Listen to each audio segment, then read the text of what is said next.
Bonsoir, bonjour à tous, vous les téléspectateurs de la chaîne YouTube Genor TV. Vous êtes déjà nombreux en train de suivre votre émission que vous aimez beaucoup plus, c'est Kananga Parlons-en. Kananga Parlons-en, c'est votre émission qui passe sur la chaîne Genor TV, c'est une chaîne YouTube. Aujourd'hui, nous allons parler sur les dossiers 100 jours. Les dossiers 100 jours, c'est par rapport au rapport du contrôle citoyen fait par la Ligue des jeunes de Renaissance du Congo, l'IREC, avec les structures membres concernant les dossiers de détournement de l'argent de 100 jours ici au Kasaï central, la présentation du rapport et les pourcentages d'exécution. Et nous allons parler de ces problèmes, les problèmes des travaux de 100 jours qui ont entraîné l'emprisonnement de l'ex-directeur du cabinet des chefs de l'État à la personne de Vital Kamere, Lwakandingini Kindi. Et ici au Kasaï central, les fonds alloués à ces travaux ont été remis entre le mains de l'ex-ministre national de l'art, de la formation professionnelle arts et métiers, M. John Ntumba. Bien sûr, les travaux qui ont été critiqués par plusieurs personnes, mais après, il y a eu un contrôle citoyen. Selon ces contrôles, la Ligue des jeunes de la Renaissance du Congo et ses structures membres ont trouvé que les travaux ont été exécutés à plus de 80%. Les rapports qui a été critiqué par certaines organisations de jeunes et aussi des femmes et aussi de leaders de cette province. Et aujourd'hui, nous allons répondre à ces questions, certaines questions que nous avons voulu quand même un peu poser. Qu'en pensez-vous de ces rapports fournis par la LIREC? Est-ce que ces rapports donnent les bilans fiables par rapport au vécu de la population du Kasaï central? Sur base de quoi ces bilans représentent plus de 80%? Ces rapports est-il mitigé ou fiable? Pour répondre à ces questions, nous aurons Clément Héro-Katabois, coordonnateur de la LIREC Kasaï central, et M. Arsène Mbumba, le président du conseil d'administration du collectif Didia Kasaï. Autour de ces questions, nous allons bien voir comment ça va se passer. Je vais d'abord d'emblée recevoir M. Clément Héro-Katabois, le coordonnateur provincial du collectif, de la LIREC, qui va répondre maintenant. D'abord, bonjour M. Clément Héro-Katabois. Bonjour messieurs les journalistes, bonjour à tous les téléspectateurs de notre chaîne YouTube et bonjour aussi à mon co-débatteur monsieur Arsène Mbumba. Nous allons prendre encore le président du conseil d'administration du collectif Didia Kasaï, Arsène Mbumba. Bonjour. Bonjour messieurs les journalistes, bonjour à tous les téléspectateurs de cette grande chaîne, cette chaîne partenaire Genor TV, et aussi au patron de cette grande chaîne qui nous fait confiance, et à vous, messieurs les journalistes, pour cette marque de confiance que vous renouvelez à chaque moment. Merci à vous aussi, merci à monsieur Franck Ogivaldo Ilé, qui est notre manager, qui est en train de superviser cette émission pour que ça se passe bien. Et comme on vient de l'annoncer, il y a eu un contrôle citoyen qui a été fait par l'IREC et ses membres partenaires qui ont trouvé que les travaux de 100 jours qui ont été donnés par le chef de l'État ici au Kasaï central, c'est l'ex-ministre national de la formation professionnelle arts et métiers, M. John Ntumba, qui avait reçu cet argent pour exécuter les travaux de 100 jours. D'après les rapports par rapport au contrôle citoyen fait par la LIREC, on a trouvé qu'il y a 100%, il y a 80% des travaux, soit 80% d'exécution des travaux. Je ne sais pas comment vous réagissez d'abord, M. Clément Héro-Katabois, comment vous avez fait votre contrôle citoyen pour arriver à ces pourcentages? Merci beaucoup, messieurs les journalistes. Cette question, c'est une question qui était très complexe et qui continue à être toujours complexe dans notre province du Kasaï central. Vous savez que la province du Kasaï central, comme toutes les autres provinces de la RDC, ont bénéficié dans les programmes d'urgence chef de l'État, au programme 100 jours, certaines actions.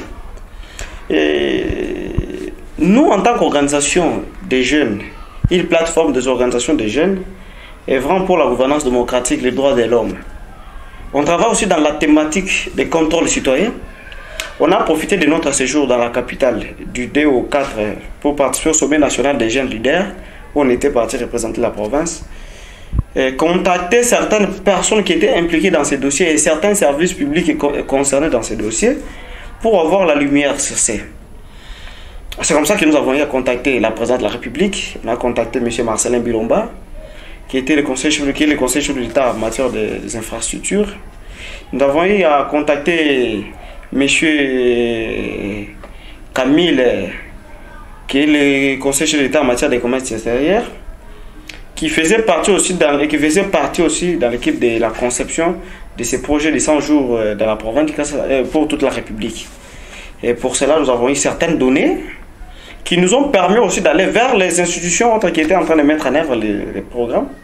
Parmi les institutions, nous avons l'Office des routes, nous avons l'OVD, l'OVD n'était pas concerné, pardon. Nous avons la Régie des eaux, nous avons les FPI, nous avons aussi certaines personnalités qui étaient citées, comme M. Dion Ntumba. Nous sommes partis même à la Cour de cassation, rencontrer le magistrat instructeur du dossier Dion Ntumba. Et par là, nous avons eu les éléments tels que, d'abord le programme 100 jours. Ce n'était pas un programme de développement, comme tout le monde pouvait le croire. Le programme 100 jours, c'était un programme initié par le chef de l'État pour présenter ses impressions de mieux faire, poser certaines premières actions qui vont montrer qu'il a la volonté de faire. C'est comme ça qu'ils ont eu à travailler sur ce programme de 100 jours. Et ce programme a été conçu par une équipe dont, dans cette équipe, et je me permets de citer, quelles que soient les intentions et les commentaires de chacun, M. Dion Ntumba était dans cette équipe de conception.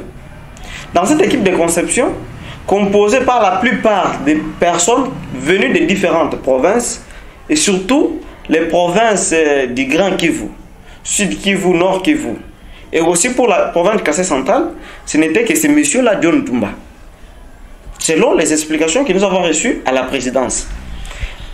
Et dans la conception, tous les services, ce ne sont pas les projets conçus par ces membres-là.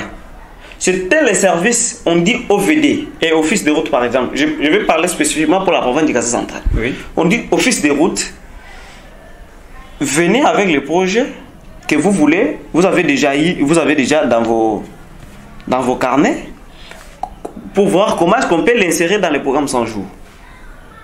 C'est comme ça que l'Office des routes amène ces projets de suppression des points chauds sur 3 routes. Nous avons la route Kananga, Chikapa, dont les points mis en compte ou les kilométrages pris en compte étaient de 60 km de suppression des points chauds. Ce que les points chauds, il y a route Kananga-Chikapa. Kananga-Chikapa, 60 km.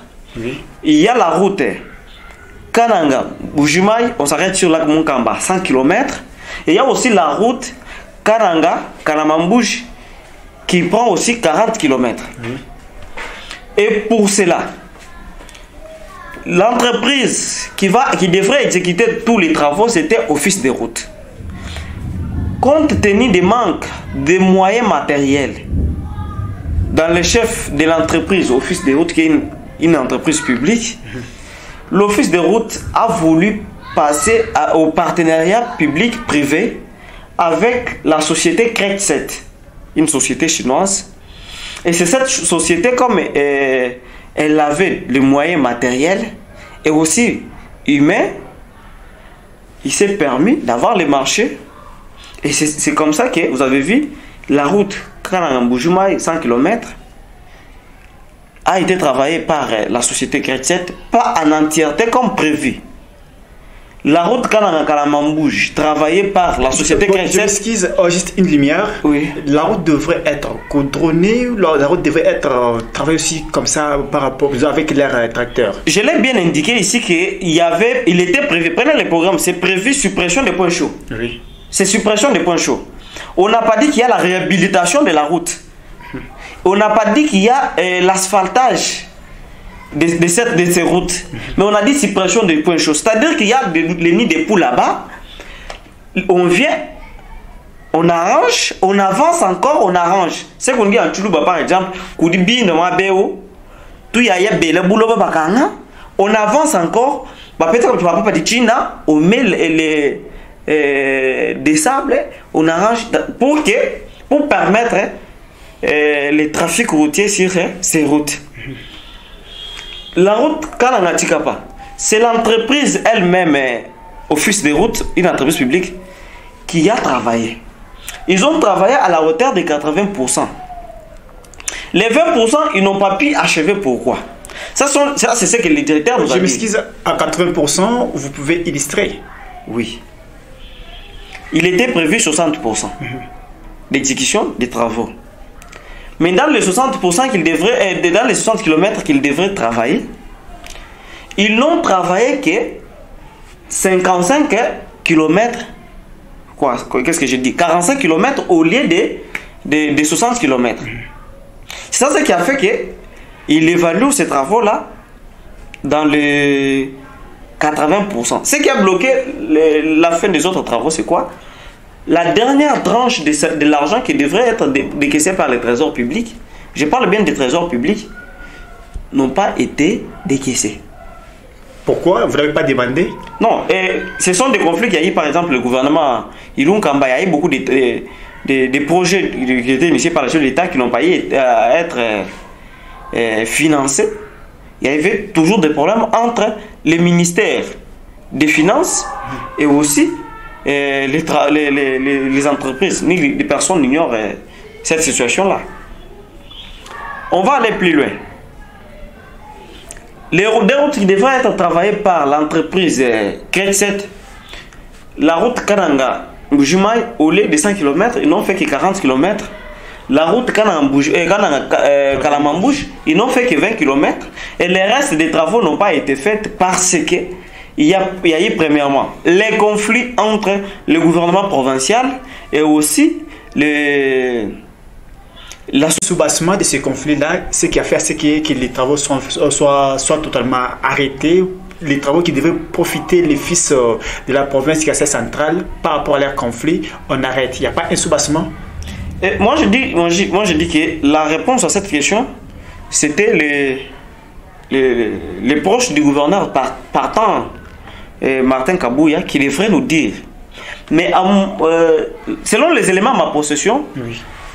Il y avait question d'intérêt là-dedans. On dirait que l'exécutif provincial cherchait à avoir certains intérêts et pour cela, l'exécutif et la société Kretset ne se sont pas accordés. C'est comme ça qu'il y a eu même bras de fer. Au point que les Chinois soient renvoyés. Mais moi, ce qui m'intéresse, ce n'est pas cet aspect. Ce qui m'intéresse, c'est l'aspect selon lequel la société Kretset, quel que soit le niveau de divergence avec l'exécutif provincial, et surtout que les marchés n'avaient pas été conclus par le gouvernement provincial, on devrait laisser la société travailler jusqu'à la fin et produire les résultats. Ce qui n'a pas été fait. Et aussi, un autre élément à souligner, parce qu'on a essayé de nous désinformer ici sur place, le directeur chargé de la chaussée qui représentait la direction générale de l'office des routes, à tout moment dans le programme de 100 jours, dans la conception, nous révèle en disant que si le montant qui était prévu pour être décaissé, ce n'est que la première tranche qui a été décaissée pour les deux routes, Kananga Kalamambouji et Kananga Lac-Munkamba. Les restes des tranches n'ont jamais été décaissés. Je ne vous pas la parole, je ne sais pas. Il vous expliquait, soit il vous montrait les documents faisant connaissance que normalement il y a eu ça, soit il y a eu l'argent décaissé, il y a eu de l'argent qu'on avait, ouais, soit bon, il vous a rencontré des histoires que vous-même vous n'avez pas vu les documents par rapport à votre contrôle citoyen. On nous a montré les documents. Je pense que je vais vous fournir tous les éléments, vous allez devoir montrer à tous les téléspectateurs. Oui. Afin qu'ils voient ce qu'ils nous ont produit. Ils nous ont montré les documents. Et le reste d'argent n'a jamais été décaissé, jusqu'à aujourd'hui. Et je ne sais pas qu'il y a quelqu'un qui peut me prouver le contraire avec toutes les preuves. En dehors de ça, nous allons maintenant dans le volet BAC. la province du Kassai central a bénéficié des deux bacs qui sont sur place. L'un est déjà jeté sur à l'use à Samakuta. Vous pouvez envoyer les gens sur place, ils vont vérifier qu'il y a les bacs qui est en train de travailler. Et l'autre bac est dans l'office des routes, dans l'air dépôt. Il est là. Si vous arrivez, vous allez le voir. Et nous-mêmes, nous avons pris les images. On va mettre encore à votre disposition pour que vous voyez ces bacs. C'est lui qui est déjà à Samakuta. Il est arrivé que Foner décaisse l'argent. C'est cet argent-là qui a permis que l'on déplace ces bacs.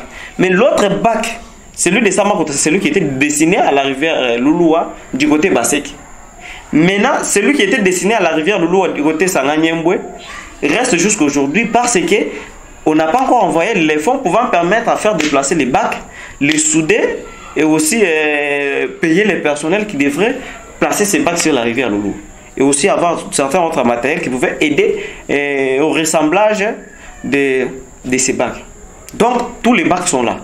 Ce qui bloque, ce n'est que l'argent qui doit être envoyé pour que ces bacs soient jetés sur la rivière Loulou. L'argent qui a été promis dans le budget 2021, qui n'a jamais été décaissé jusqu'à aujourd'hui. Même le directeur provincial de l'office de route nous a dit encore qu'ils ont écrit à maintes reprises, ils n'ont pas encore obtenu cet argent-là. Nous allons maintenant sur le volet électricité. La province du Kassai central, on avait prévu la réhabilitation de 3 générateurs de la SNEL. Ces 3 générateurs, selon le directeur général de l'office de route que nous avons, de la SNEL, voulais-je dire, que nous avons appelé au téléphone, à ce temps-là, il était en Angola. Il nous a fourni peu d'explications. Il nous a dit les restes des explications, on peut les trouver ici sur place chez le directeur provincial. On est parti, on a vu le directeur provincial. On dit au lieu de la réhabilitation de 3 groupes électrogènes qu'ils ont, les autres, là, leur état ne permettait pas encore. Ils ont réhabilité un groupe électrogène qui travaille maintenant, qui est en train même de nous fournir le courant jusqu'à aujourd'hui. Les petites aires de courant, c'est ces moteurs-là qui nous fournissent. Maintenant, cet argent leur a permis d'acheter 3 nouveaux moteurs pour groupe électrogène moderne ou de dernière génération. Et cela a permis que, au lieu de 0,97 MW que produisait la SNEL, si on allume ou on parvient au lancement ou à l'ouverture de ces moteurs, la SNEL aura la capacité de fournir 2,6 MW d'électricité. Donc, ils ont les moteurs, ils ont les matériels qui étaient destinés à 100%. La SNEL a reçu tout ce qui était prévu. Donc, ce qu'ils attendent présentement là, ce n'est que le chef de l'État arrive, procède au lancement de ces moteurs et à ce point-là, les moteurs s'allument. On a posé la question de savoir pourquoi est-ce que les moteurs ont pris beaucoup de temps pour arriver alors que c'était dans les 100 jours. Là, nous sommes partis maintenant dans la durée qui était prévue. C'est le docteur qui nous dit, à l'heure de nous n'avons pas ces matériels. Les boutiques, ni au Kassai central, ni à Kinshasa, n'ont pas des pièces d'échange. Il fallait qu'ils commandent ces matériels en Europe. C'est comme ça que ça a pris une longue durée. Comme ça venait de l'Europe, il faut que ça prenne une longue durée pour pouvoir être acheminé ici sur place. Et ça est déjà sur place pour faire les vérifier aussi. Et comparer les données. On va aller maintenant dans le volet eau. Il était prévu dans ces volets la réhabilitation de l'usine de Kanyuka. Parlant de réhabilitation de cette usine, spécifiquement, il était question d'ajouter des capteurs. Parce qu'il n'avait qu'un seul capteur qui permettait de soutirer de l'eau. Et maintenant, ces capteurs-là ne permettaient pas d'avoir une grande quantité d'eau. Il fallait maintenant les appuyer. Ils ont eu des autres décanteurs. Dans le cadre des projets, ces décanteurs sont là, qui permettent maintenant à la régie des eaux de soutirer une grande quantité d'eau, contrairement à ce qui se faisait auparavant. Et donc, le fait de soutirer beaucoup d'eau a permis maintenant à la régie des eaux de vouloir envoyer une grande quantité d'eau. Mais ce qui fait qu'aujourd'hui, on n'a pas cette grande quantité, c'est que les réseaux de distribution, les robinets, la plupart ont été dans un état de délabrement très avancé. D'autres ont été déjà volés. Il faut le remplacement de ces robinets pour que cela arrive. Donc maintenant, ce qui était prévu, donc, je vais arriver. Oui. Je vais arriver. Maintenant, ce qui était prévu ce qui était prévu est arrivé.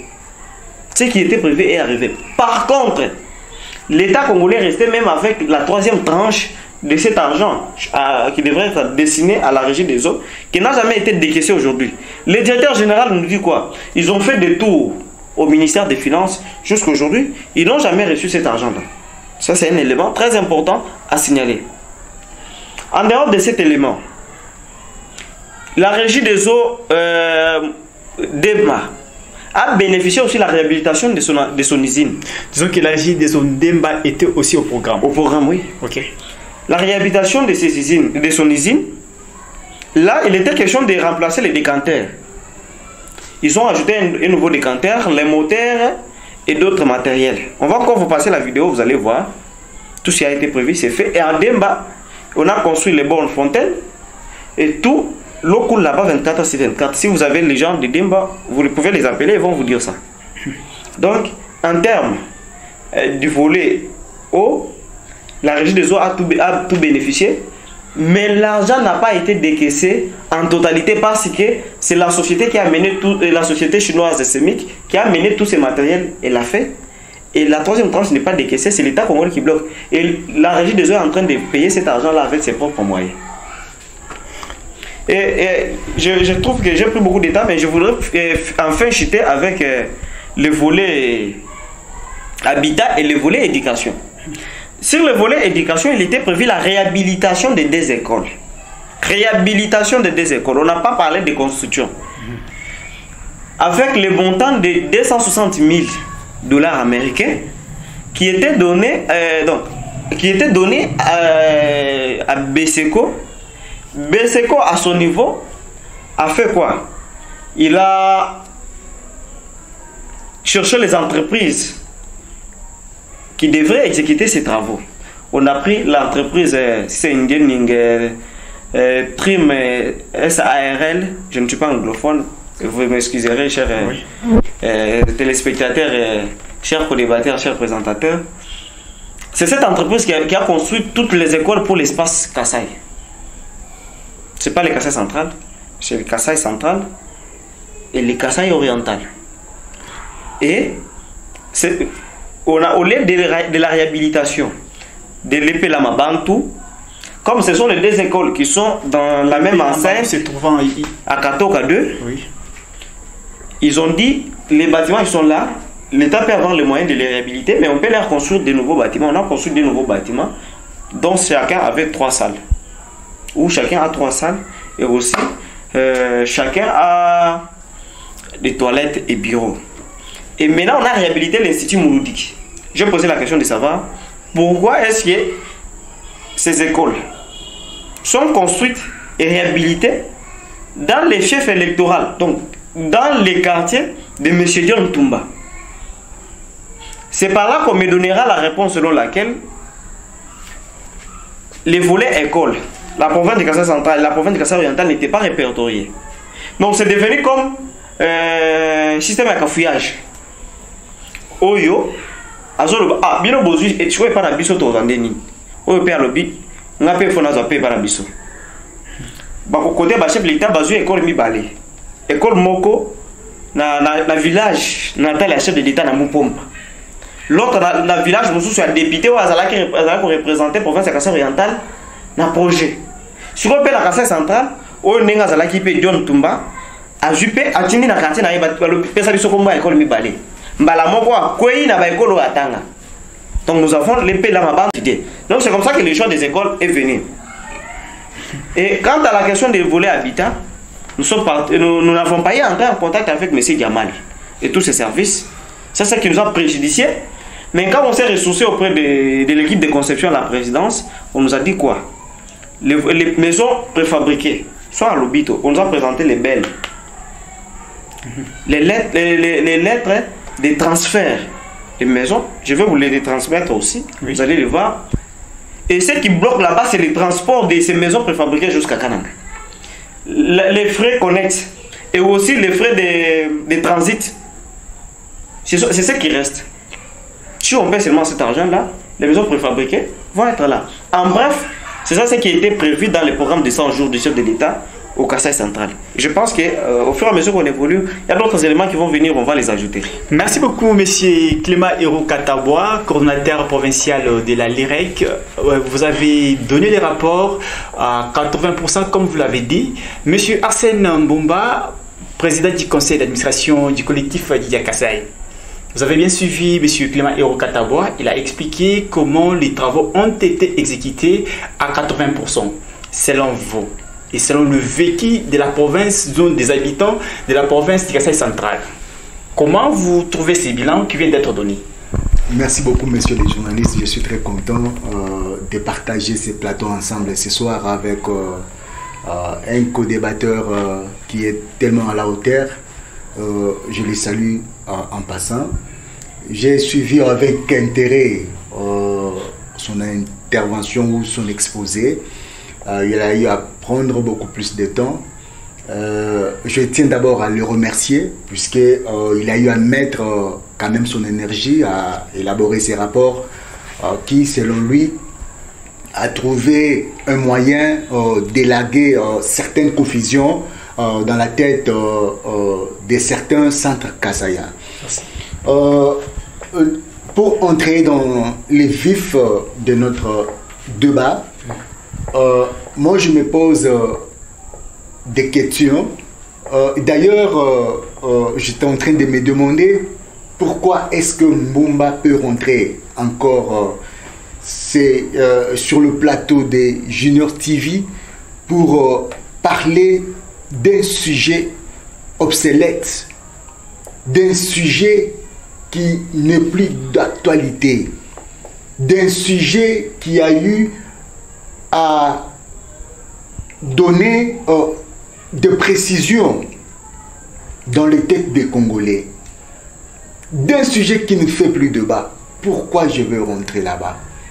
Et si je suis arrivé ici, c'est parce que l'UREC a eu à présenter ces rapports-là et je suis content que M. Héro Katabois partage avec nous les sujets. Je suis en train d'évoluer, de me poser encore plus de questions sur l'opportunité de ces rapports. L'UREC a quel intérêt de nous présenter ces rapports après 2 ans? Pourquoi le coordonnateur de l'UREC a pu seulement attendre après 2 ans pour faire les rapports sur le programme de 100 jours? Là, la question de l'opportunité, je sais que l'ombre du chapeau ne couvre que celui qui l'a porté. Je crois le coordonnateur de cette structure connaît lui-même où c'est l'intérêt qu'il a porté ou de l'opportunité qu'il accorde à ces sujets. À l'entendre parler, j'étais en train de me demander si c'est la même personne avec qui on a eu à faire des marches ici au Kasaï central pour réclamer le programme de 100 jours ou c'était une autre personne avec qui je suis en train d'échanger ce soir. Chers téléspectateurs, chers partenaires de cette grande chaîne, le sujet qui fait débat ce soir, c'est un grand sujet qui a eu à mettre en tôle même le directeur du cabinet du chef de l'État, puisqu'on a eu ensemble à suivre ces procès en direct de la RTNC. Et il est en train de purger jusqu'à maintenant, 100 jours. Le Kasaï central était dans la zone centre, y compris les Kasaï, les Sankourou. compte tenu de ce qui était prévu, à entendre monsieur le coordonnateur de l'IREC nous parler ce soir, il nous dit, la première tranche a été décaissée, aucune précision sur la première tranche, que ce soit sur le volet route, que ce soit sur le volet infrastructure, que ce soit sur le volet éducationnel. Pas de précision sur le montant décaissé, que ce soit pour la première tranche, que ce soit pour la deuxième tranche. Aucune précision. Et je me demande si réellement il était avec nous, ici ou pas. Ou c'est peut-être une autre personne qui est née. Ou c'est pas lui. Puisque avec lui, je me rappelle bien, ici, nous avons eu tous à réclamer les 100 jours, la non-réalisation des 100 jours. Il nous a dit ici, il veut nous faire gober. Je me suis dit, M. Arsène, ça ne peut pas se faire de façon que après avoir organisé des marches et que la personne se rend compte qu'il me faut faire des contrôles. Non, bon, en fait, pourquoi il avait fait les contrôles avant sans qu'il puisse se ressourcer auprès des services concernés? Maintenant, c'est le cas. Non, je dis pourquoi avant il marchait. C'est parce qu'il lui-même avait vu.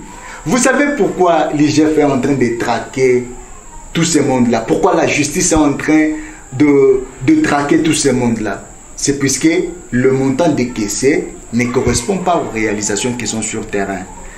Les Kassaïens qui nous suivent de partout, que ce soit en Europe, qui étaient là le 5 mars quand on a lancé le projet des 100 jours. Ce projet-là, monsieur le coordonnateur de l'IREC nous dit que ce n'était pas un projet de développement. Non, c'était un projet de développement. C'était un projet de développement, ce projet-là. Mais sauf que le décaissement s'est fait en mode d'urgence. Ça veut dire? Donc ça veut dire que ça n'a pas suivi les circuits normaux de décaissement des fonds de l'État. Puisque les institutions ces temps-là étaient des institutions intérimaires. Et le chef de l'État a voulu remédier, donner des solutions palliatives par rapport à la demande politique du peuple congolais. Et à cela, le président a trouvé de se réfugier derrière ces projets-là. Donc donner un peu de sourire aux Congolais. C'est pour cela que le Kassai central aussi a fait partie de ces projets-là. Non, ce n'était pas un cadeau. Non, c'était un droit. Puisqu'on a eu à élire le chef de l'État. Et après, il s'est dit, pour satisfaire cette population qui a tant souffert, qu'est-ce que je peux faire? Donc, comme il y a des problèmes par-ci, par-là, on ne va pas tout prendre puisqu'il y aura un gouvernement qui sera responsable, dont le Premier ministre sera le maître d'action. Et il a eu à se dire, voilà, maintenant, avec ces gouvernements intérimaires, on fait les décaissements en mode d'urgence. C'est ce qui s'est passé. Donc c'était un programme de développement. Et à cela sur terrain, est-ce que les résultats correspondent au décaissement des fonds? On nous a parlé des 32 millions. Est-ce que des résultats sur terrain correspondent au décaissement des fonds qui, tout Congolais a eu à suivre le procès en direct de la RTNC? Nous disons non. Aucun Kassaïen, centre Kassaïen ne peut applaudir Monsieur le Président de la République. Est-ce que vous savez pourquoi il y a eu le projet Tilégé? C'était pour réparer le fiasco ou les échecs contenus dans le projet des 100 jours. Le chef de l'État s'est dit, bon, en fait, comme il y a eu un problème dans le projet 100 jours, les centres kassaïens se sont plaints. Comme ça, on peut concevoir un autre projet qui viendra réparer les erreurs. Est-ce que vous croyez, si le projet 100 jours avait marché, est-ce qu'on pouvait relancer encore le projet Tchilégelou? Pourquoi on a eu à arrêter les décaissements? C'est parce que le chef de l'État a voyé un flou. Il n'attendait que décaissement de fonds. On a décaissé autant. Tel a fait, tel a pris. Et ces procès que nous avons suivis tous en direct, le ministre qu'on a cité tout à l'heure, je ne connais pas son nom, je ne sais pas comment il s'appelle, mais il est de l'art et métier, l'ex-ministre. Il a eu à passer, il a eu à déclarer comment il prenait de l'argent et il l'amenait chez Vital Kamerhe. Ça s'est passé en direct. C'était quel argent et ça appartenait à quel projet. C'est le même projet 100 jours, chers frères. Et aujourd'hui, franchement, je ne sais pas pourquoi on revient sur ce débat qui est déjà dépassé. C'est un débat obsolète. Et pourquoi la LUREC est rentrée sur ce débat? Soit c'est pour donner une bonne image ou redonner la santé politique à celui qu'il avait déjà perdu sur terrain, à la personne de M. John Toumba, je le cite, puisqu'il fait partie des gens qui ont coordonné les travaux dans la province. Donc, c'est pour vous dire que le Kassaïen du centre, et quand vous parlez, moi je vais épingler seulement un petit exemple. Prenons le pont Mwanzangoma. Le pont Mwanzangoma. Était aussi dans le... Était dans le projet de 100 jours. Oui. Le projet Mwanzangoma. Le pont Mwanzangoma. Est-ce qu'on a eu à faire ce pont-là? La LUREC, ce qui me fait mal, personnellement, mon Bumba, ce qui me fait mal est que la LUREC s'est basée sur la théorie. La LUREC est allée rencontrer toutes les personnes incriminées dans les dossiers. Mais la personne, quand elle donne la version des faits, elle ne peut que parler de bien d'elle-même. C'est ce qui a fait à la LUREC.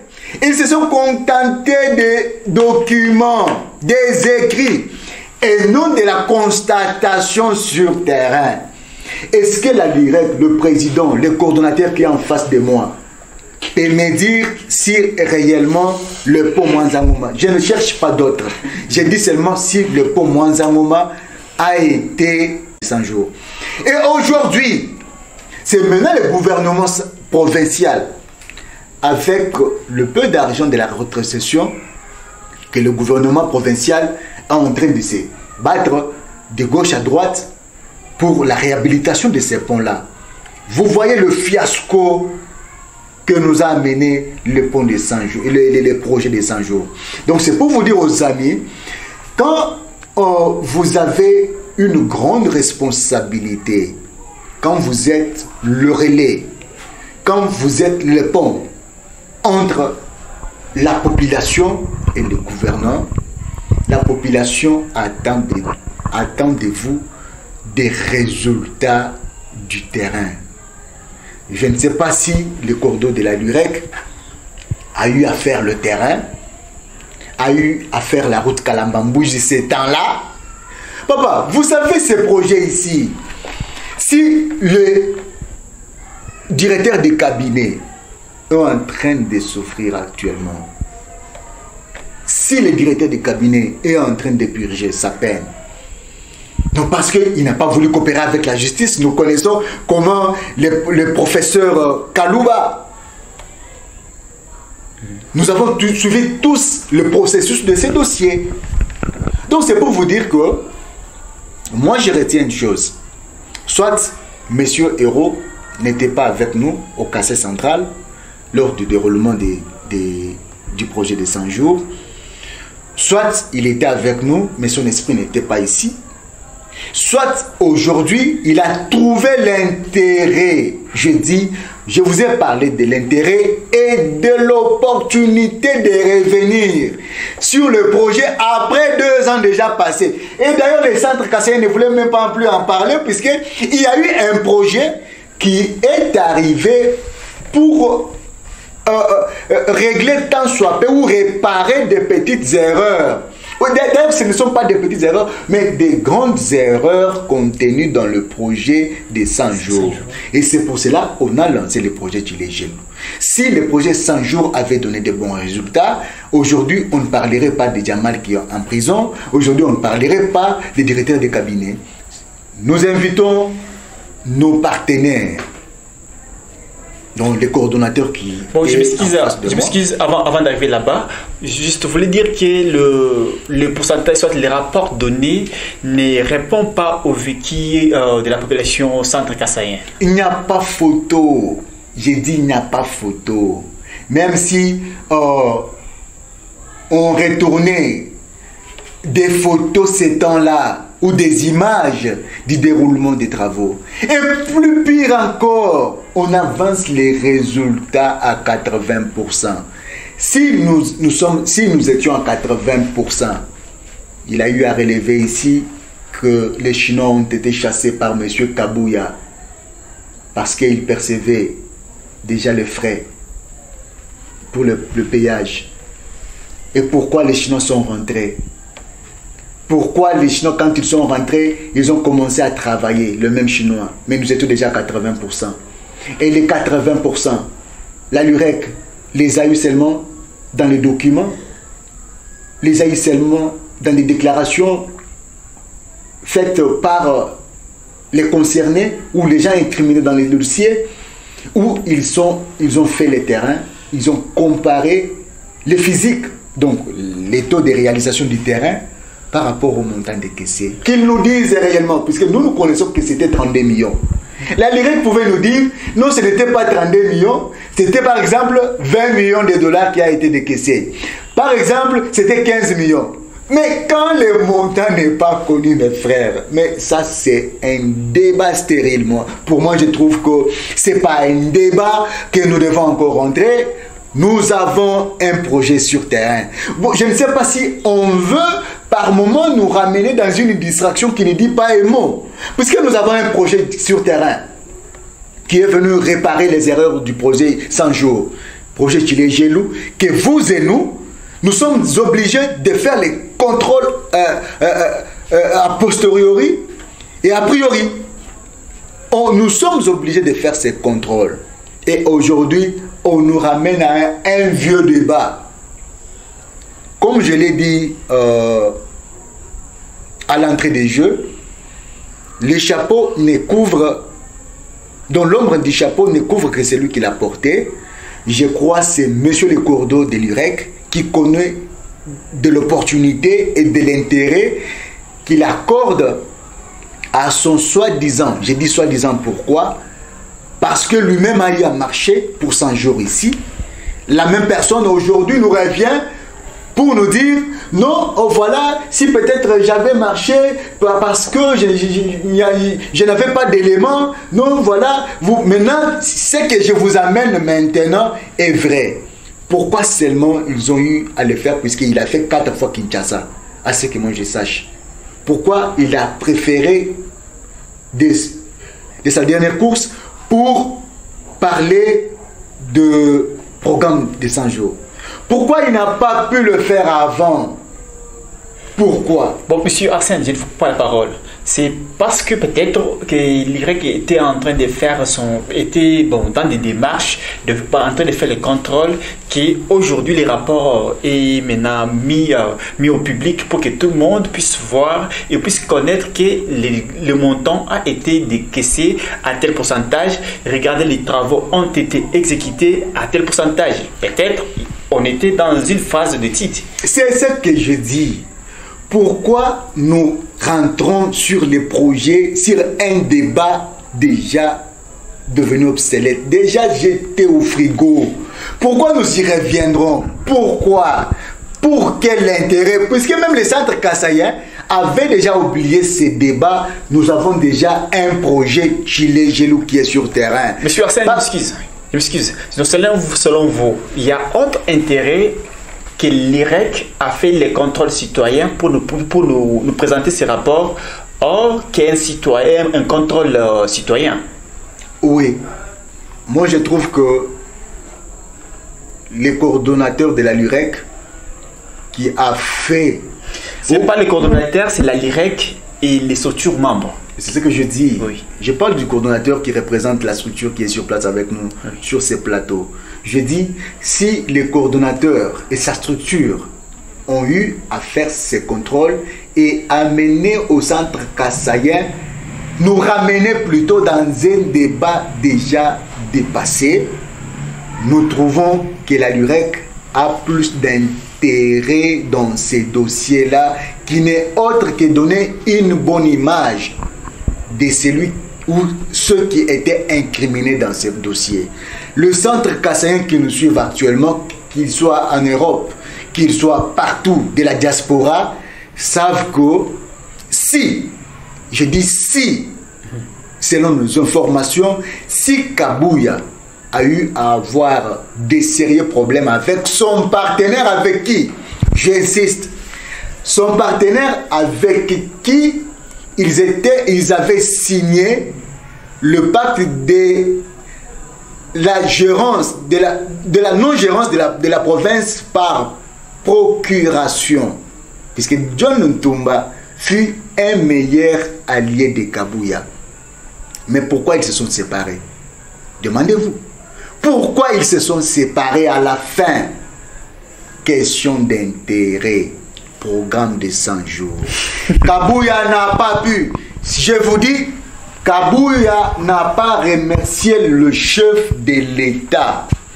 C'est par là que des démêlés politiques ont commencé. C'est par là que des problèmes ont surgi entre M. Kabouya et M. John Ntumba. Donc, pour terminer, je vois le débat est encore long. Pour terminer, ma première intervention, oui. Les centres kassaïens ne sont pas dupes. Les centres kassaïens n'accepteront jamais que leurs droits soient piétinés, que leurs droits soient violés, quel que soit l'intérêt. L'intérêt général, Mbumba est derrière. L'intérêt mesquin et égoïste, vous ne me verrez plus jamais. Et ce n'était pas le combattant le plus renommé, l'homme dynamique, le garçon qui a fait souffrir tout ce monde-là, tous ces présumés détourneurs-là.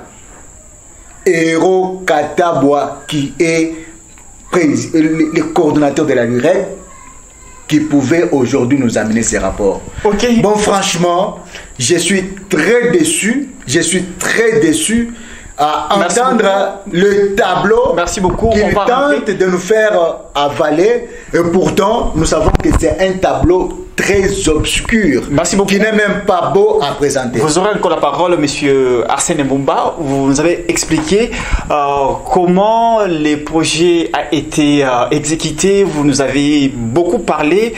Monsieur Clément Katabwa, héros, vous êtes le coordinateur, bien sûr, de la LUREC. Vous avez compris ce que monsieur Arsène Mbumba, du collectif Didier Kassaï, vient de dire, que les montants, il n'y a pas une lumière concernant les montants. Il a encore évoqué que les rapports ne donnent pas normalement l'avis de ce qu'on avait donné comme projet. C'est-à-dire, vous êtes beaucoup plus basé sur les documents et vous n'avez pas tenu compte de la réalité. Il a encore soulevé que c'est comme si les rapports profitent des politiciens, en parenthèse, c'est-à-dire vous voulez habiller une bonne robe à quelqu'un que vous soutenez.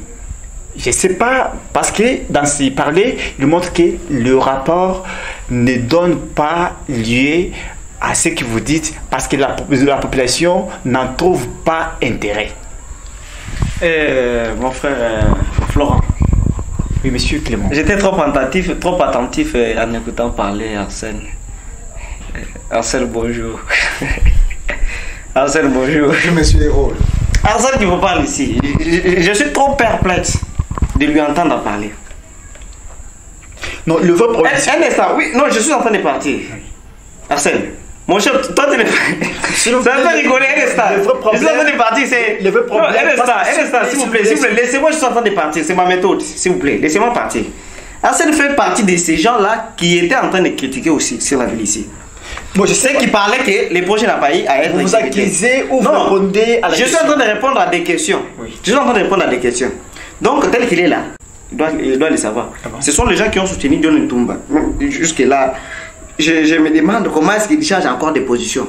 Mais il sait que moi, je suis parmi de ceux qui se mettent sur la bonne voie pour réclamer la vérité. On m'a posé la question de savoir pourquoi est-ce que vous avez attendu jusque maintenant, 2 ans après, pour mener les contrôles citoyens. Je vous réponds en ces termes. Nous mettons en œuvre un projet. Et dans le cadre de ce projet-là, on s'est basé aussi sur l'aspect contrôle citoyen. Dans cet aspect contrôle citoyen, il fallait qu'on fasse un travail de contrôle citoyen. On produit un rapport. Et c'est le travail qui est fait. Ça, il faut le savoir. Non, vous avez fait parce qu'il y a eu un intérêt consort. Ça, c'est au moins dans les têtes de ceux qui commandent. Le travail devrait prendre autant d'années. Un instant, oui.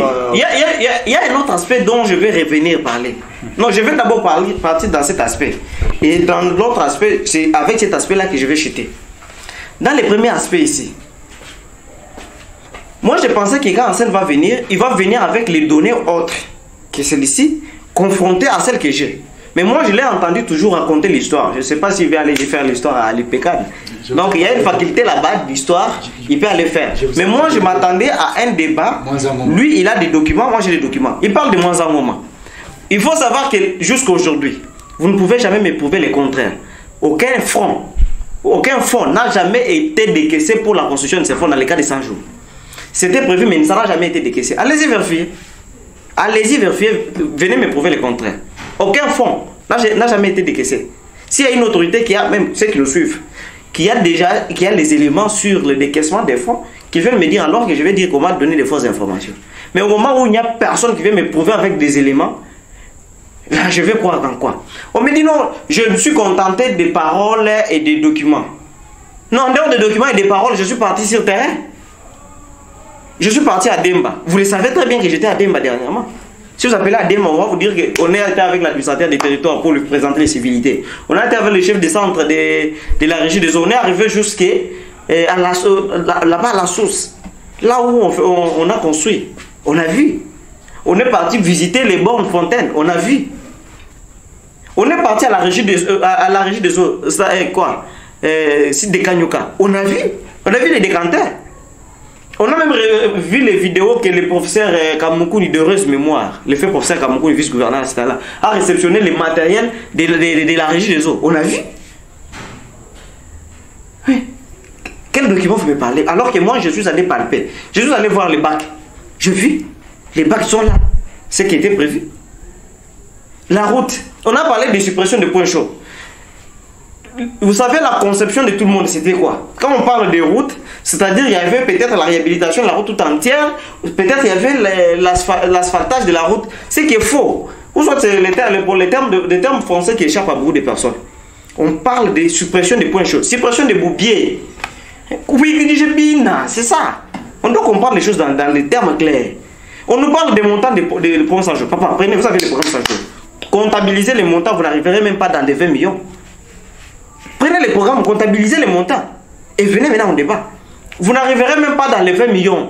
C'est ce qui veut dire qu'il y avait d'abord un mensonge grossier dans ça. Et nous tous, j'assume bien ces mots, ignorants qu'on était, on s'est lancé dans ces jeux. On s'est lancé dans ces jeux. Et quand on a travaillé sur ce dossier, on ne l'a pas travaillé par hasard. On ne l'a pas travaillé pour venir blanchir un individu. Non, cet individu-là, il fait sa vie politique. Et moi, dans sa vie politique, je ne suis pas là. Je ne suis pas là, il fait sa vie politique. Quand il regarde, si je le blanchis ici, aujourd'hui il revient, on les lit. Moi, je gagne quoi en lui? Moi, je gagne quoi? Alors que moi, je fais mon travail. La conception aussi chez nous, c'est quoi? Quand tu fais un travail et que tu te penches sur une vérité, qu'elle soit de tel ou tel autre côté, on va vous coller seulement ces côtés-là. Quand j'étais ici, je réclamais les 100 jours. Là, j'étais pour Kabouya. Tout le monde ici. Même Arsène a parlé. Il était de ceux qui disaient que moi, j'étais pour Kabouya. Il est là. Et quand maintenant je suis là, je travaille, je dis que j'ai trouvé d'autres données sur tel dossier. Maintenant, là, il va dire que je viens blanchir John Ntumba. Pourquoi? Donc, moi, je ne veux pas qu'on fasse un débat basé sur les individus. Mais moi, je veux qu'on fasse un débat basé sur les idées. D'abord, un autre élément très important à comprendre. Nulle part au Kasaï central, au Kasaï oriental, dans les Grands Kivu, c'était les zones, et aussi à Kinshasa, les zones où les projets ont été plus implémentés. On ne vous parlera pas des coordonnateurs provinciaux. On ne vous parlera pas. Il n'y en a pas. Je demandais à la présidence qui supervisait les travaux dans les provinces, ils disent. Mais vous vous demandez, donc, si chez vous, vous dites que c'est Toumba qui était en train de superviser, alors en Boujima, qui supervisait? Alors dans la ville province de Kinshasa, qui supervisait? Alors dans les Grands Kivu, qui supervisait? Et moi, j'ai manqué quoi dire? Alors selon vous, qu'est-ce que vous avez constaté? Tous les travaux étaient supervisés par soit les ministères de tutelle, soit les entreprises publiques qui étaient en train de mettre en œuvre. La question des volets éducation, c'est le ministère de l'EPST qui était en train de superviser. Il y a même une équipe de l'EPST qui était arrivée ici, je vous envoie même des photos, qui était venue ici superviser les travaux. Il y a une équipe de BCGO qui est venue ici superviser les travaux. Nulle part on nous a dit qu'il y a tel individu. Il y a même, on m'avait posé la question par les préfets de l'Institut, on dit que non, on donne le bâtiment sans banc. Nulle part dans les programmes, on n'a pas parlé des dotations en fourniture ou matériel. Il n'y en a pas. Il n'y en a pas. Vous voyez, dans les programmes, il n'y en a pas. Oui, monsieur. Et maintenant, un instant, avant qu'on arrive à votre question. Si nous sommes parvenus à une... Parce que cette fois-là, dans la salle est restée dans le bruit, mais sans comprendre réellement la suite qui devrait être... Comment devrait être la suite et comment devrait être la conclusion. Le premier aspect, je l'avais donné. Sur le plan de ce qui était prévu, ce qui est venu sur le terrain. Mais il y avait encore un aspect très important qu'on devrait soulever. C'est un aspect des résultats et aussi un aspect des besoins. Les projets étaient conçus pour les besoins ou bien pour répondre à un droit. C'était l'aspect qui était resté, que l'on devrait donner de la lumière. Mais ici chez nous, les gens sont toujours prêts à réagir, mais pas prêts à comprendre. Alors selon les rapports, selon les contrôles faits, les projets donnaient quel aspect? Oui, j'ai dit d'abord le premier aspect de ce qui était prévu, qui est arrivé, c'est l'aspect que j'ai parlé de 80% de ce qui était prévu. En dépit des blocages qui sont venus dans le cadre du projet. Mais il y a un autre aspect besoin et aspect droit de l'homme. Parce que dans la conception de chaque projet, il y a l'aspect droit qu'on vient répondre. Quand on vient par exemple besoin, c'est-à-dire que je viens ici avec besoin de parler, c'est tout. Est-ce que maintenant les droits d'expression, je l'ai eu? Non. Ils sont venus avec besoin. C'est l'aspect que j'ai évoqué, que là où le projet n'a pas bien marché, ils n'ont pas eu à bien concevoir les projets. Et aussi, ils n'ont pas eu à mettre ces projets ici dans la période. Ils savent par exemple que la SNEL, pour avoir les matériels, il faut que ça prenne un temps. Comment est-ce qu'ils programment ça dans les 100 jours alors que les matériels ne peuvent pas quitter l'Europe et arriver dans la province pendant 3 mois? C'est là où ils ont échoué à ce niveau-là. Et si les gens étaient attentifs, dans mon rapport, ils pouvaient comprendre toutes ces choses ici. Mais parce qu'ils ont été plus emportés par les sentiments, au lieu d'être emportés par l'essence des réflexions, voilà ce qui est arrivé. Quand on vient faire un projet, on vient répondre à un besoin. Sur les volets hauts, les besoins qu'on devait répondre, qu'on venait répondre, c'était quel besoin? C'était les besoins de servir la population en eau potable. Pourquoi? Parce qu'il y a eu des faits, par exemple, on violait les femmes à la source, il y avait carence de l'eau, les gens n'ont pas l'accès à l'eau potable. Ça a été fait. Oui. Maintenant, ils ont construit cette eau-là. Par exemple, avec FPI a financé les forages d'eau. Les forages, on les a construits. L'eau a coulé quelques heures. Le reste des jours, l'eau ne coule pas. C'est ça l'aspect que moi je voulais soulever dans ce point-là pour dire que maintenant, vu tous les aspects, voilà les rapports généraux, voilà les taux de pourcentage. Mais les gens n'ont pas compris tout cela. Alors, vous voyez, un instant, ils sont venus, ils ont présenté, donc, et on fait les besoins au lieu de répondre à un droit. Ça n'a pas marché à ce niveau-là. Et si la population pouvait me comprendre, elle pouvait être d'accord avec moi à ce niveau-là. Les niveaux aussi des constructions des écoles. On a construit les bâtiments, oui. C'est un besoin. Mais les enfants ont le droit d'étudier dans les bonnes conditions. On n'a pas eu maintenant à doter les écoles des bancs, des tableaux et consorts. Là où ça n'a pas aussi bien marché. Ça, c'est la mauvaise conception à la base. Donc, l'équipe de conception n'a pas eu à bien travailler sur ça. Donc quand on vient faire un projet, on vient répondre à un droit. La question de la SNEL, il ne devrait pas attendre jusqu'aujourd'hui pour nous dire que les chefs de l'État va venir lancer. Il devrait le faire pour doter la population en courant. Parce que quand on est dans le courant, on nous évite l'insécurité, on nous évite les vols et aussi ça permet à la population de continuer avec ses petites activités. Ce qu'il n'a pas fait. Mais quand tu as dit par exemple qu'il y a l'argent qui est sorti par exemple 32 millions, on a remis à un individu, mon cher. Cher Arsène, c'est un juriste.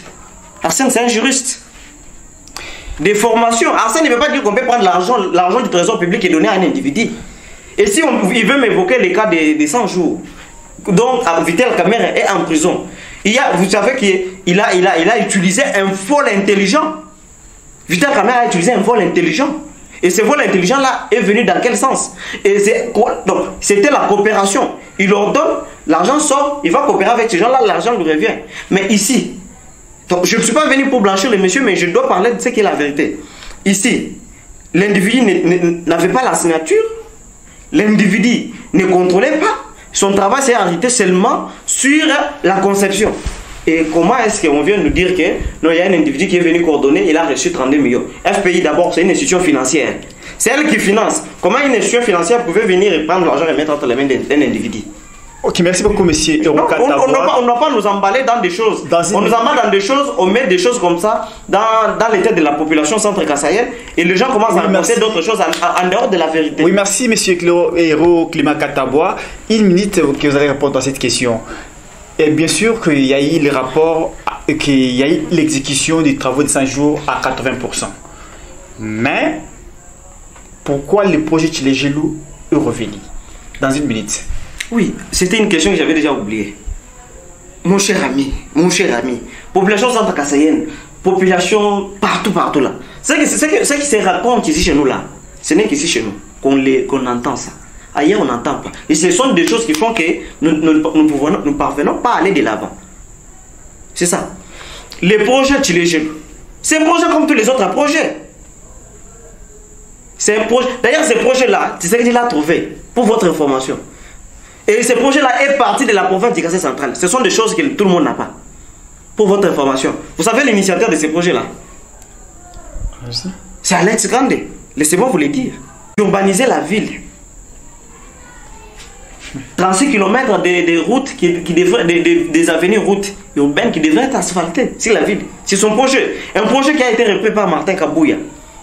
Et la présidente de la République s'est saisie de ces projets-là pour les mettre dans son programme et dire que c'est un projet Tchilégelou qui va concerner l'espace Grand Kassai et Kinshasa. Donc pour faire ça, il fallait qu'il vienne seulement pour combler les vides. Alors que ce sont des choses qui existaient déjà. Quand on dit ces choses-là, ça existe. Et aussi, je voulais glisser encore un mot sur ces projets-là. Quelqu'un qui n'est pas expert dans le domaine. Tu n'es pas expert dans le domaine. Toi là, tu es par exemple dans un domaine journalistique, domaine juridique, dans un autre domaine, tu n'es pas architecte, tu n'es pas constructeur, tu n'es pas dans ce domaine-là.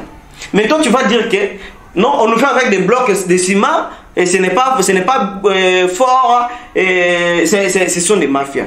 Sur base de quels critères vous êtes parvenu à cette conclusion-là de dire que ce sont des mafias? Non, vous n'êtes pas expert. Les projets, on évalue aussi les projets sur base de la durée. Les projets à 36 mois. Les projets à 36 mois. Okay. L'expert, l'OVD vient vous dire que non.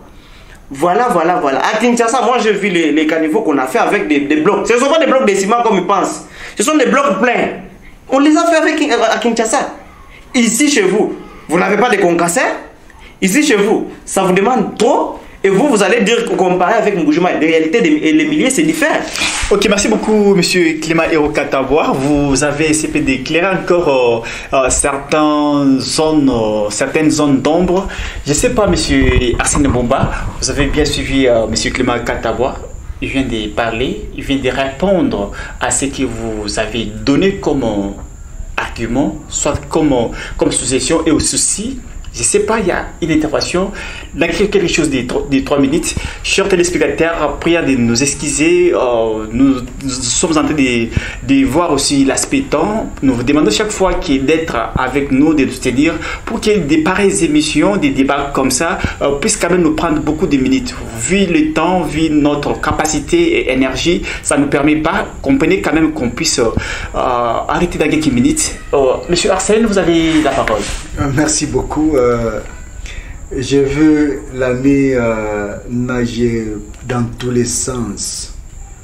Il n'a pas répondu favorablement à mes demandes. Lui, en tant que celui qui a eu à mener le contrôle citoyen dans le projet de 100 jours. Il a nagé dans tous les sens. Tantôt, il parle de projectiles et jaloux avec qui on fait des briques pleines. Tantôt, il revient là-bas. 100 jours. Tantôt, il n'a pas donné de montant. Nous, bon, en fait, il a parlé d'éléments. Il a parlé de montants. Moi, je voulais qu'en rapport avec ces 80% qu'il a amenés au Kassaïen, qu'il puisse les répartir selon les domaines. Oui. Par exemple, dans les volets éducation, il y a autant de pourcentages. Il y a autant de pourcentages. Dans tel volet infrastructure, il y a autant de pourcentages. Voilà ce qui était prévu, voilà ce qui est réalisé. Voilà en termes de pourcentage ce que nous avons eu à avoir dans tel domaine. Aucune précision. Mais déjà la forme corrompt tout. Quand déjà la forme est biaisée, on ne doit pas attaquer le fond. Donc c'est pour vous dire que c'est un rapport d'abord fait dans la précipitation. Puisqu'ils ont eu à faire, ils ont mis combien de temps à Kinshasa? Pas plus d'1 mois. Si c'est trop, c'est 2 semaines.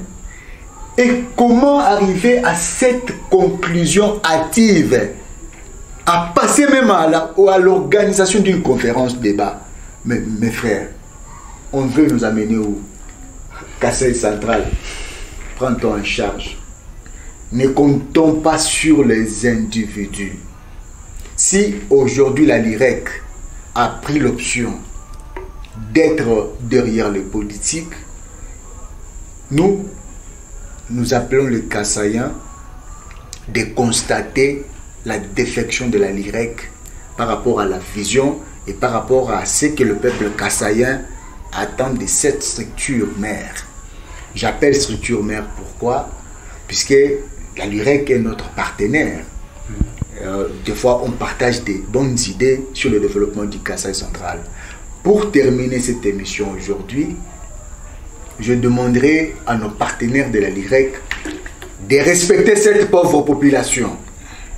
Cette population qui n'a pas eu à bénéficier du programme de 100 jours. Cette population qui déjà souriait quand on a ouvert la route Kalambambouji. Et aujourd'hui, elle est en train de sombrer. Et cette population est abandonnée à son triste sort. Et si le chef de l'État a eu à penser à cette même population, nous l'avions dit ici, c'était pour réparer les erreurs de 100 jours. Et aujourd'hui, nous faire encore revenir sur un débat de triste mémoire. Un débat qui nous a pris beaucoup de temps. Un débat qui nous a agenouillés. On avait pensé qu'avec ce programme d'urgence du chef de l'État, on pouvait régler tant soit peu le besoin de cette population. Mais notre constat a été très amer. À cela, on ne veut pas qu'on puisse encore remuer les couteaux dans la plaie qui est en train de se cicatriser. On ne veut pas. On ne veut pas ces débats-là. Nous demanderons à quiconque, là c'est un avertissement, à quiconque est derrière ces fameux rapports de faire marche arrière. La population n'a plus besoin de la distraction. Le chef de l'État connaît le besoin des Kassaïens. Nos besoins sont certes multiples, mais on n'avait que deux options, deux priorités. La première priorité était Chute Katende et la deuxième, route Kalamambouj. Est-ce que ce qu'on a eu à nous présenter comme spectacle sur le terrain, ces spectacles, je suis en train de terminer, ces spectacles très désolants, ces spectacles décevants qu'on a eu à présenter au centre kassaïen ne nous a pas arrangé. À cela, nous demandons à tout politicien de respecter la population centre-kassaïenne qui n'a pas eu à se plaindre vis-à-vis des institutions, mais qui a eu à déplorer, à constater dans l'amertume l'inexécution de ce projet de 100 jours. Chers politiciens, vous devez tirer attention. Le Kasaï central que vous connaissez là n'est plus celui-ci. Vous avez un message d'avertissement et en 2023, nous allons vous sanctionner. Vous avez été élu et jusque-là, aucun retour à la base. Nous n'avons que déplorer le détournement de fonds et de projets du Kasaï central. Nous vous remercions et nous vous attendons au tournant. Merci beaucoup, monsieur Arsène Mbomba. Vous êtes le président du conseil d'administration du collectif Didia Kasaï. Monsieur Clément Hirokatagwa, vous allez répondre à ces questions et puis donner votre conclusion. On a dit bien sûr que le travail que vous avez fait, vous n'avez pas été tout à fait précis, vous n'avez pas donné de votre bilan, vous n'avez pas pris un grand temps pour donner votre rapport. Le rapport donné à 80% d'exécution du projet 100 jours. Vous pouvez répartir domaine par domaine, c'est-à-dire c'est une chose qui n'a jamais, que vous n'avez pas utilisé ici pour montrer aux téléspectateurs que pour tel domaine, il y a eu autant de pourcentage, pour tel domaine, il y a eu autant de pourcentage. Votre réponse à cette question et aussi votre conclusion. Merci, mon cher Florent. Je ne cesse de te remercier. Merci beaucoup. À chaque fois que je prends la parole, ça me fait rigoler. Quand je vois mon ami d'en face, que je respecte bien d'ailleurs, parloter, il parle de charabia, excusez-moi pour le terme, et ça me fait rigoler. Les 80% que j'ai évoqués, je les reprends. C'est sur base de ce qui est prévu. Sur base de ce qui est prévu. Volet route. L'exécution de la route, au lieu de 100% qui était prévu, ils n'ont fait que 40%. Pourquoi? Parce que les Chinois ont été renvoyés. Pourquoi les Chinois ont été renvoyés? Là, il y a la bonne réponse viendra des proches de l'ex-gouverneur Martin Kabouye qui pourront nous dire. Et le monsieur de Munda dit de Kretchet qu'on n'a pas eu à être en contact, la même entreprise ne voulait pas parler. Non, on s'en fout de notre travail.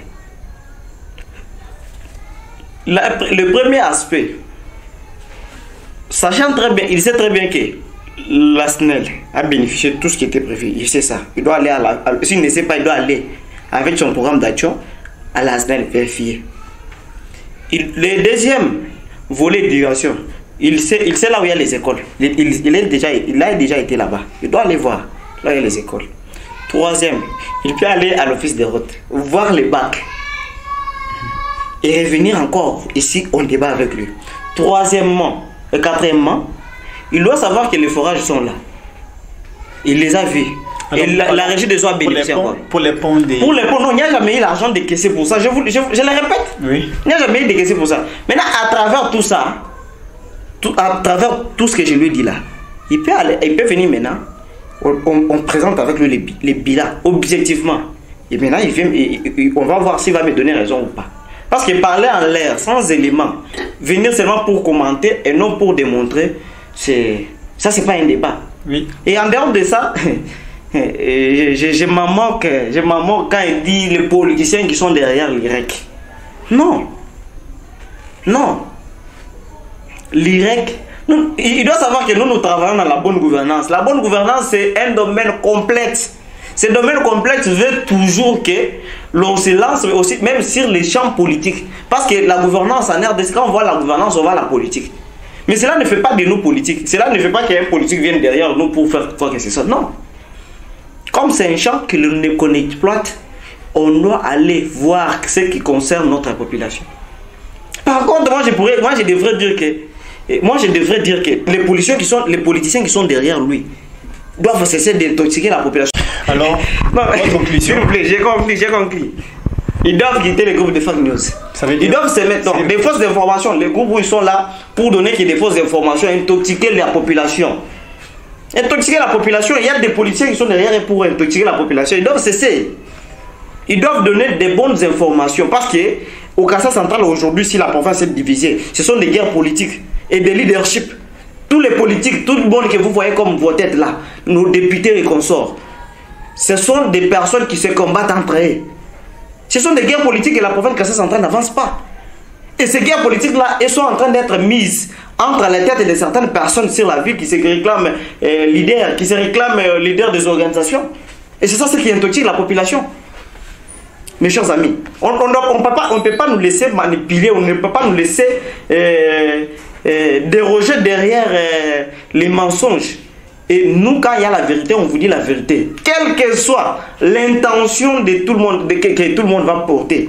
Mais moi, je vous ai dit la vérité.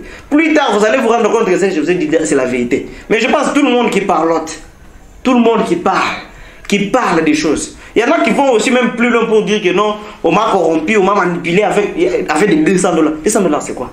C'est ça, les $200 que je manque dans mes poches. C'est du n'importe quoi. Et donc, moi, je peux dire que on ne peut pas se laisser diper. La population ne peut pas suivre n'importe qui. La population doit se mettre et voir qu'est-ce qu'on peut faire, quelle est la mission que l'on peut attribuer à tel, et suivre la bonne information. La bonne information ne vient pas des politiques. Si un politique vient vous dire 10 choses, croyez peut-être à un demi. Un demi. Je n'ai pas dit un et demi, j'ai dit demi là. Prenez ça. Mais 10 et demi ne prenez, 9 et demi ne prenez pas. Parce qu'ils vous viennent avec les mensonges.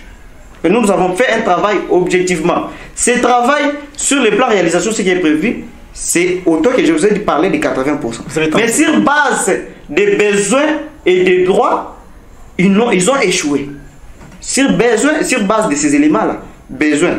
Donc ils ont travaillé sur besoins, mais pas sur les droits. Ils ont échoué. Et ça n'a pas répondu réellement aux besoins de la population centrale, aux droits de la population centre-kassaïenne. Et c'est ça ce qu'ils devraient réparer. Mais ce qui était prévu, c'est sorti. Mais c'est répondre réellement aux besoins, aux droits. Ils n'ont pas eu à réussir. Et là, c'est par là que le chef de l'État viendra, on va lui poser la question de savoir. Vous travaillez pour répondre aux droits ou vous travaillez pour répondre à un besoin qui est circonstanciel. On doit répondre à un droit qui est à longue haleine, qui répond à un besoin qui est circonstanciel. Sinon, très chers téléspectateurs, nous avons encore tout le temps possible de pouvoir débattre sur cette question et fournir encore beaucoup d'éléments. Les gens ne peuvent pas être complétés, ne peuvent pas être prêts à prendre toujours ce qui est parce que c'est mauvais, mais ils doivent suivre toutes les étapes que nous avons, toutes les étapes, voulais-je dire, que nous avons eu à épingler dans le dossier et sortir maintenant une conclusion générale. Donc ne nous laissons pas diper, ne nous laissons pas diper par des choses qu'on dit sur les réseaux sociaux par les gens que moi je vais dire mal intentionnés. Mais moi je vous dis que moi j'ai fait un travail objectif depuis que j'ai commencé au sein de Lucha jusqu'à aujourd'hui. J'ai quitté Lucha et aujourd'hui je suis avec les organisations formelles. Je fais mon travail objectivement parce que rien n'est plus cher que la personnalité et la dignité. Je dis et je vous remercie. Merci beaucoup, monsieur Clément Héro Katabois. Vous êtes bien sûr pour ne pas pour attaquer aussi, soit rappeler ceux-là qui viennent aussi de nous suivre. Vous êtes le coordinateur provincial de la LIREC ici dans la province du Kassai central. On avait encore ici monsieur Arsène Mbumba du collectif Didia Kassai. La prise des images et la réalisation ont été l'œuvre de monsieur Franck Ojivaldol. Il est notre manager. Monsieur Florent Kassonga était à la présentation. On vient de lire les messages du révérend pasteur Benoît Kabamilambo qui nous fait signe qu'il était en train de nous suivre. En tout cas, la chaîne YouTube, l'émission Kananga Parlons-en, ont besoin de votre soutien. Nous sommes arrivés à la fin de notre émission. Nous prenons rendez-vous pour d'autres jours avec d'autres numéros. Nous disons grandement merci. Restez toujours branchés pour suivre des belles émissions, des belles activités qui passent ici sur la chaîne YouTube chaque fois. Abonnez-vous massivement et il faut aussi cliquer de façon que chaque fois qu'il y a une activité, que vous soyez notifié. Abonnez-vous, il faut contribuer encore pour que votre chaîne puisse aller de l'avant. Nous vous disons un grand merci d'être à l'écoute chaque moment que nous publions nos histoires, nos images. Vous nous faites des remarques, vous nous dites beaucoup de choses. Nous vous aimons tant, nous sommes là pour vous. Genor TV, c'est votre chaîne. Kananga Parlons-en, c'est votre émission.